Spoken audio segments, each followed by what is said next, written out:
ey Musa, nasihat qilaman, eshitasizmi dedi. Ya Rabbi, shayton menga nasihat qilmoqchi, eshitaymi? Eshiting dedi Alloh. Adashtirgani kelganda men to'xtatib qo'yaman dedi.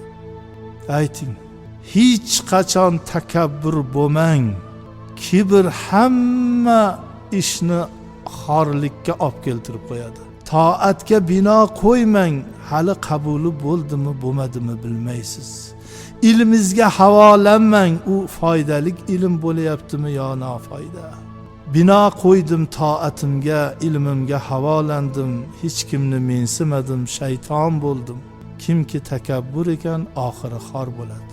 Ikkinchi so'zim, hech kimga hasad qilmang. Dunyoda hamma balo, hamma janjal, urush, hatto qon to'kilish hasad tufayli bo'ladi. Otaylar Odamni o'g'li ukasiga bo'lgan hasad tufayli ukasini o'ldirdi. Shu bilan yer yuzida qon to'kilish, odamlar bir-birini o'ldirish paydo bo'ldi. Nimadan? Hasad, ko'rolmaslikdan. Ko'rolmagan odamini g'iybatini qiladi, ig'vosini qiladi, orqasidan har xil bo'xton uydirmalarni to'qib chiqazadi. Iloj qilsa o'ldiradi. Uchinchi so'zim, hech qachon nomahram bilan, sizga mahram bo'lmagan begona ayol bilan yolg'iz o'tirmang.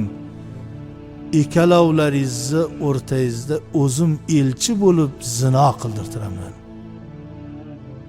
Zino shunday kasofat ishki, ertaga haniq bo'ladi degan yaxshi ishni yo'q qildirib yuboradi.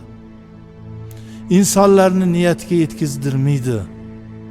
İnsonni nopok qilib qo'yadi, qalbini qoralaydi. Hech qachon zinoga qadam qo'ymang. Nomahram bilan yolg'iz o'tirmang. To'rtinchi so'zim deganda Alloh to'xtatdi. Ey Musa, endi aldashni boshlaydi. 3 ta haq so'zni gapirdi. Buyog'iga endi ishonchingizga kirib, yolg'onga adashtiruvga boshlaydi. Shunaqa insonlar bor, shaytoniy insonlar. Rosa ishonchga kirib olgandan keyin, ildizingizni bilib olgandan keyin tomiringizga bolta uradi.